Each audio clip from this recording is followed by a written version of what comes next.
It's hard to believe that I've been around for nearly 6 decades. And for over 4 of them, I have been working, I've been leading, and I've been growing. You know, I've learned a thing or two along the way. You want to know one of the biggest lessons I've discovered? After years of climbing the corporate ladder, leading my family, managing teams, and striving for success, I needed a hard reset. So for nearly 40 days, 38 to be exact, I unplugged. I stepped back, I reconnected with my purpose, and I reimagined what life and leadership could actually look like for the remainder of my time as a leader. The time of unplugging sparked this very important conversation, one that I want to have with you. I'm Kelley Cornish, and this is Life and Leadership Unplugged. Let's dive in. In this episode, Dr. Tasha Bradley, Chief Operating Officer at Wiley University, explores the responsibilities of supporting a president's vision, protecting students, and how she manages self-care and empowerment while balancing a demanding role. A little bit about Tasha. She's distinguished higher education leader. Dr. Bradley is the COO, Vice President of Administration at Wiley. She's a trailblazer in student engagement and innovation, and she's also an educator and thought leader. Dr. Bradley is a published editor and research advocate and contributes to various organizations and research initiatives. So welcome to our podcast, Dr. Tasha Bradley. Dr. Tasha Bradley, thank you for joining us today. Thank you. Thank you. It's always good. And I have to say, because this is sort of like an informal yet formal show, so I just have to preface it by saying we've been friends forever. We've watched each other's career just sort of climb. Yep. And I'm excited to have this conversation with you. And so, Dr. Bradley, I would love for you to share with us what happens a day in the life of a COO of a historically Black college and university, specifically Wiley University. Well, I thank you very much, Ms. Cornish, for this opportunity and this conversation. And as you shared, we do go way, way, way back. And I just want to say I'm so proud of you. So thank you so much for letting me be able to have a little time with you here today. To your question, what is a day in the life of the COO at Wiley University, which is a HBCU? It is filled with joy. Mm-hmm. It is filled with ideas and innovations, but more specifically, it's filled with how we want to ensure that the president's vision goes forward. Mm-hmm. So the work is really around how do we connect all the ideas, how do we connect the student experience, how do we connect what is possible into a daily operational experience. So that might mean that on a given day, I'm working specifically with students and thinking with them about what they would like. It might mean that I'm working with alums to think about their giving and thinking about how they protect the institution.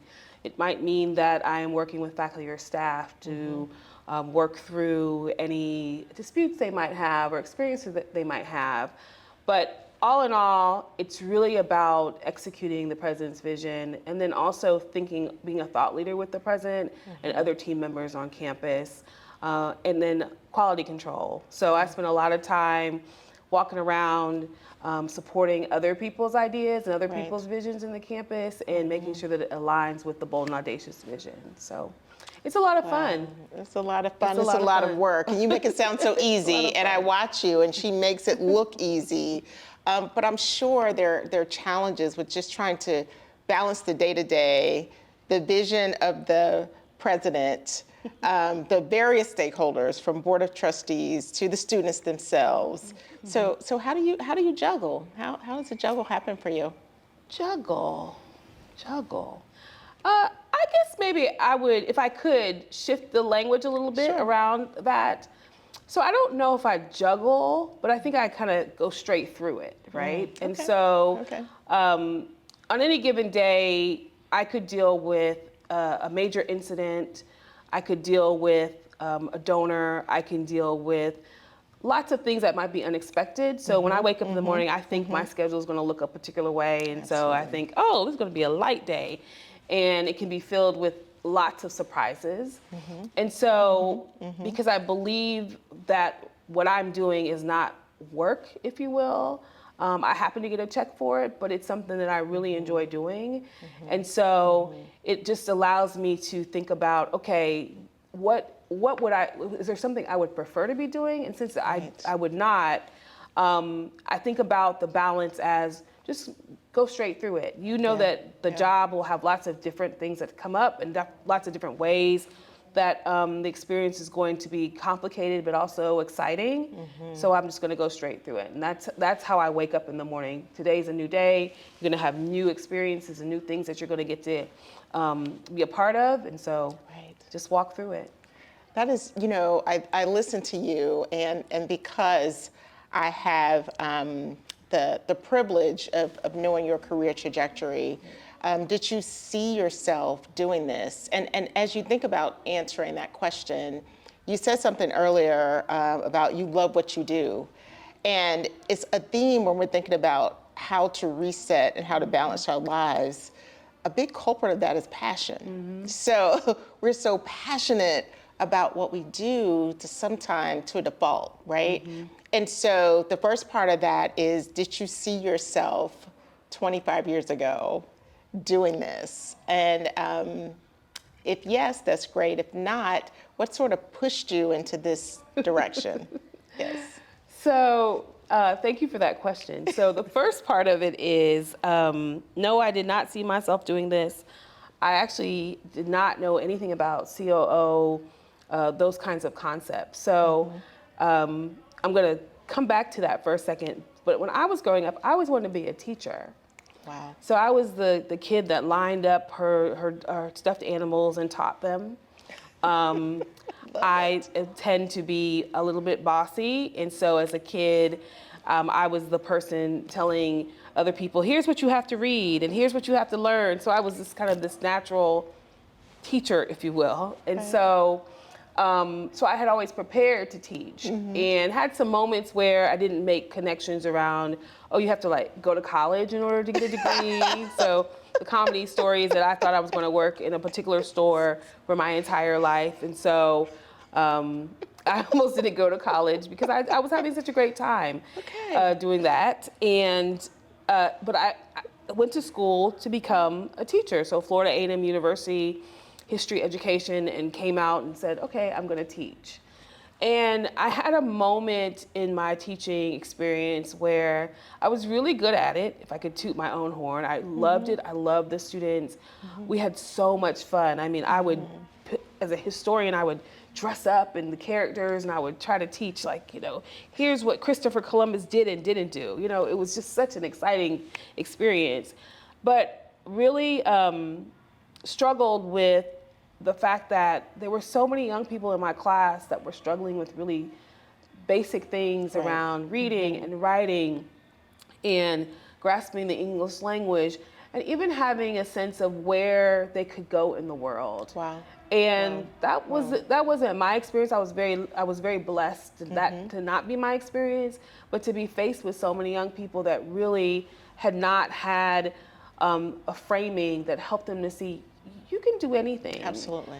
And so I made a decision that I didn't want to stay in K through 12. At that time I was teaching 8th grade. Wow. And part of a program around higher education, and that I could go into higher education and really engage people who were preparing to go into industry and go into the world. And so I said, you know, I think I can change the world that way. Because one thing that Florida A&M University, many things, but one of the things is that they taught me that I had to be part of the change, and taught me that it was important to always ask that question, like, how is your work and what are you doing, creating change? And so asked that question and said, okay, I'll do higher education administration and I'll go into higher education. And in my mind, I was going to do diversity and inclusion work for the rest of my life. And I really loved working with people from all around the world, from all kinds of experiences and cultures and just all kinds of experiences. And so I saw that as my future. Right. And then one day I decided that I no longer wanted to do that. And really? Yes. And it had a lot to do with a fundamental question around how we have learned to see each other's humanity. And I began to question, why do I have to constantly convince people to see another person's humanity? Right. And what I mean by that is where what I found myself having to process is, why do I have to convince or present to people that every racial, every ethnic, every group, whether it's around sexual orientation, nationality, however one identifies, there's humanity in those persons.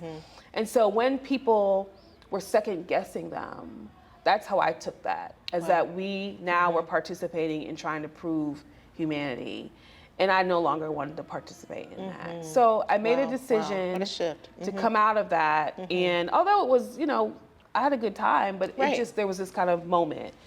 And absolutely stumbled into the COO position. And so when I started the story, I used the language being bossy. And in fairness, I'm not really bossy, but that's what everybody says. So we're going to go with it. I'll own my behaviors. But the COO role, it's a good characteristic to have, because you have to move in and out of a lot of things, and you have to be very quick in your moving in and out of things, because you're directing traffic in a particular way, particularly for projects all day that are not your projects that you started. That's right. But also, it offers the opportunity to be wide in how you get to see the world, and wide in how you get to see an institution. And so I always say to people who say, oh, I want to be a COO. And I when people say that to me, I'm like, what? Because, huh? Because it never dawned on me that somebody might want to be a COO at a higher education institution. And the thing that I always share with them is, become a generalist. Become really involved in lots of different things, so that you can see your institution or any entity that you're working in from the whole picture. And whatever you have a chance, ask if you can learn about something that is not necessarily in your job description, so that you can begin to learn how things connect, how your work makes impact on other pieces of work. Absolutely.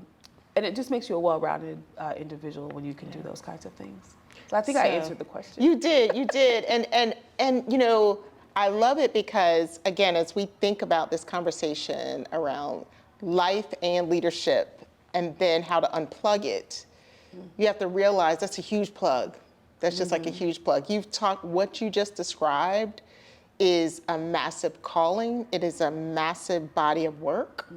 And you are an air traffic controller. You are watching every plane that takes off, every plane that lands, and the ones that are in the sky. And so, it is the balance that you have to bring. So we know who you are.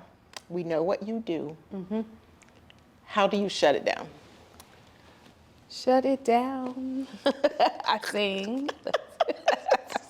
No. She does sing. In our conversation, she will sing. So, I think comedy is the best thing. So there's a couple ways that I shut it down. Let me first start. So I'm an introvert. And so I need to have lots of quiet space and lots of quiet time. And the role of a COO is not an introvert role. For anybody thinking about it, it is not one. So for me, shutting down looks very easy. I drive into the garage and shut the garage door, and I'm done. No, I'm just kidding. I need quiet. That is not a routine, but go ahead. But it is. Trust me, and it works. It works. It works. Okay. No, but quietness. Quietness. Yeah. So in my day, there is time for quietness, and that quietness is just simply being quiet with my thoughts, being quiet with what has happened for me in the day, being able to just be still. And I think I name that as a peace moment, and I think of it as very important when I don't have time for peace moments. So oftentimes what happens is you come from work, if you have a family, you have to do all kinds of things with your family, and then you got to get ready for bed, and then you go to sleep. But in that, in my opinion, there has to be some time where you can just be quiet with yourself. Right, right. And so I intentional about that.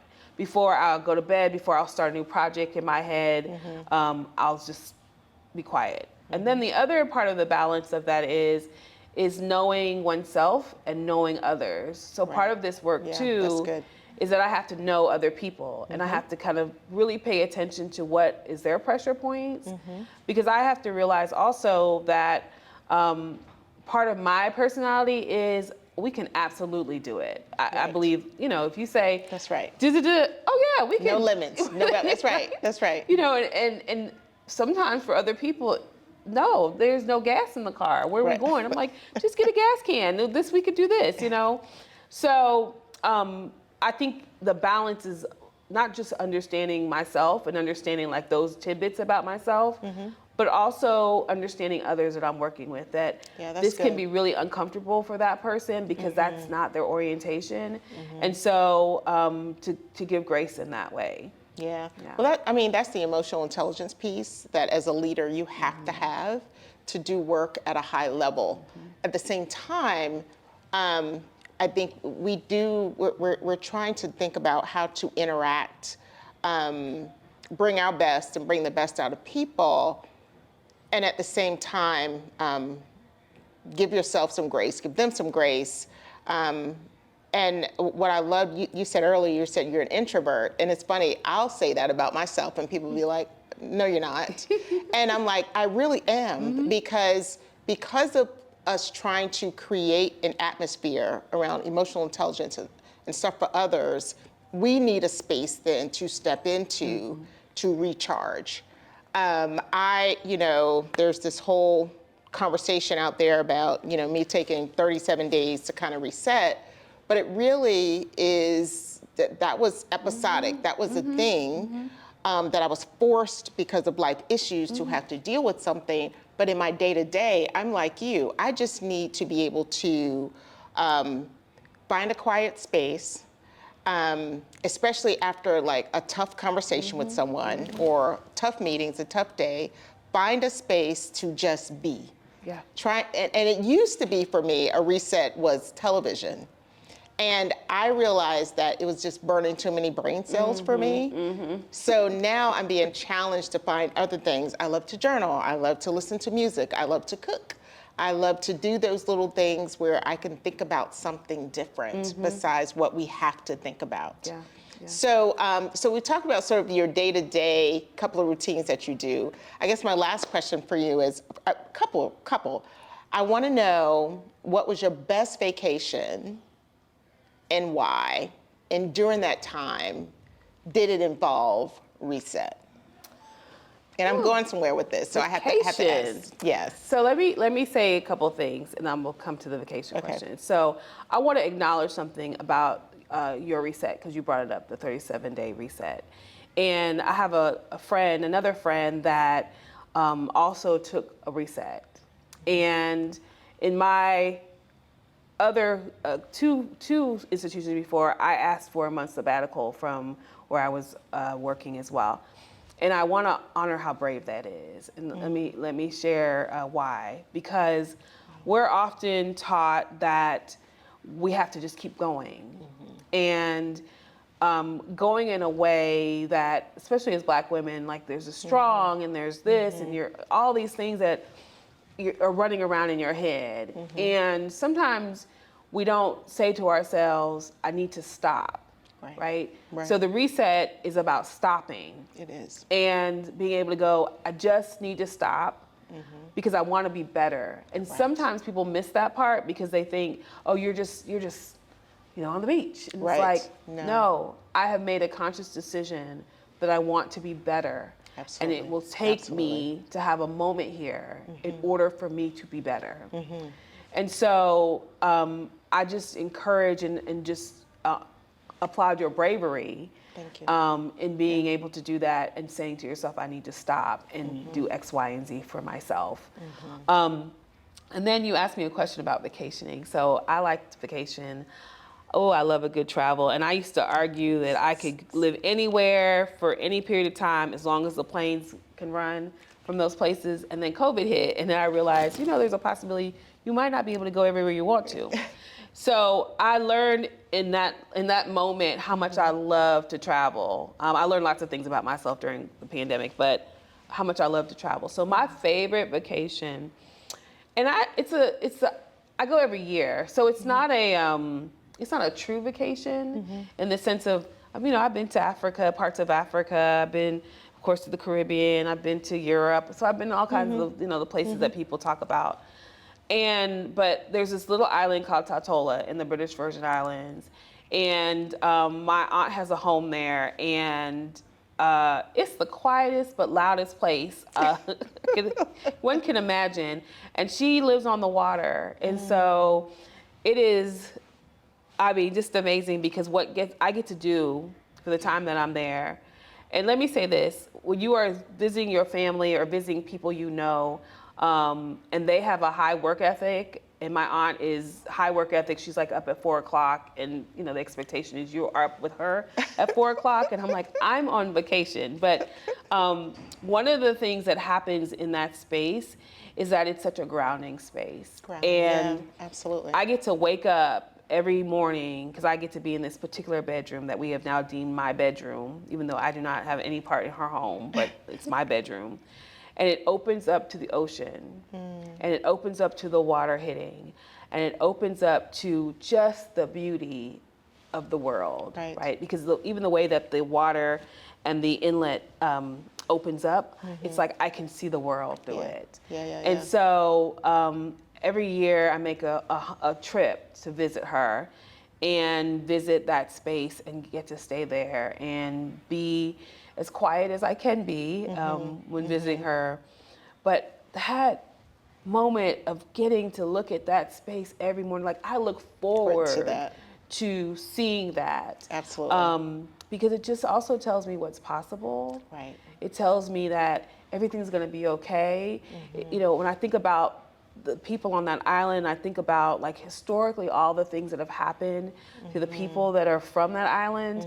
I think about, I can do anything. I can do absolutely anything. And then also to be able to think about what does it mean in God's glory to be able to look out and see what people pay good money to go see. And I can sit here anytime I want to and come look at this. Absolutely. But it also just reminds me of God's promise that with his promise or their promise, it really is this moment of realization that I've been put on this earth at such a time as this to be the person that I am. And that at no point in time must I be concerned about what other people think of me. That's good. Or That's good. if I'm not doing something that I think, like, because we're taught like you gotta run the race and you gotta be this, and this. But I can look out there and I can go, no, this is God's promise to me. Right. That at any point in time, I'm doing exactly what I'm supposed to be doing because I have agreed to be in my purpose. So that vacation, it's a lot that happens on that vacation, but that's the one I look forward to every year because I know that it will allow me to reset and remind me of what I'm supposed to be doing. I love it. I love it. And as a leader, that's what we're called to do. We are called to not just give, but also pull back. And I always say, you have to pull back so you can go faster. Yes, absolutely. And it feels really sometimes cliche-ish or counterintuitive, but it's the truth. It's the truth. And so, Dr. Bradley, I just so appreciate you. And I'd like to end these episodes with a few things. The first is definitely to thank you. Thank you for being you. Thank you. And also for us to share our hope for each other, because there is something about when another person can kind of speak life into you. It just gives you this intrinsic feeling that you kind of carry with you. And then for me to do the same for you. Okay. So we'll start with you, if you don't mind. Sure. Yes. So my hope for you is that everything your heart desires will chase you. And that you will be able to grab it and pull it on you and live in it and be in it and enjoy it. Wow. My hope for you is that in everything that you do, it continues to be good and you have mercy. And then my other hope for you is that you continue to laugh loud, you continue to be loud, and you continue to take this world by storm and leave a legacy that is worthy of you. So thank you. Thank you, Dr. Bradley. And so, and my hope for you, and this is my hope for my friend Tasha, and I will call her that because she has been my friend for a couple of decades now. My hope for you, Tasha, Dr. Bradley, is that you continue being you, because you bring such energy, you bring such hope, you bring such passion. And your next life, you will be a comedian. You bring such comedy to a situation. And I love it because anytime I'm feeling some kind of way, I know I can give you a call and you'll give me the real deal perspective on that. But honestly, and I watch as you get older and as you grow, you settle more into who you are, and you command who you are, and you teach others how to do the same about themselves. So my hope for you is that you continue to be that force that you are. And that my hope is that you continue to help change the landscape of HBCUs to be they're already a force, but to be that next force in education. And so that is my hope for you. And my hope for you is that you just live the best life that you can live. Best life. That's my hope. Thank you. So again, thank you. And thanks for having me. Thank you for having me. Thank you for having me. No. I feel like we're in this together. We and are. so I appreciate the partnership so as well. much. Absolutely. Thank you. So this is my keepsake from Kelley, another moment of reflection.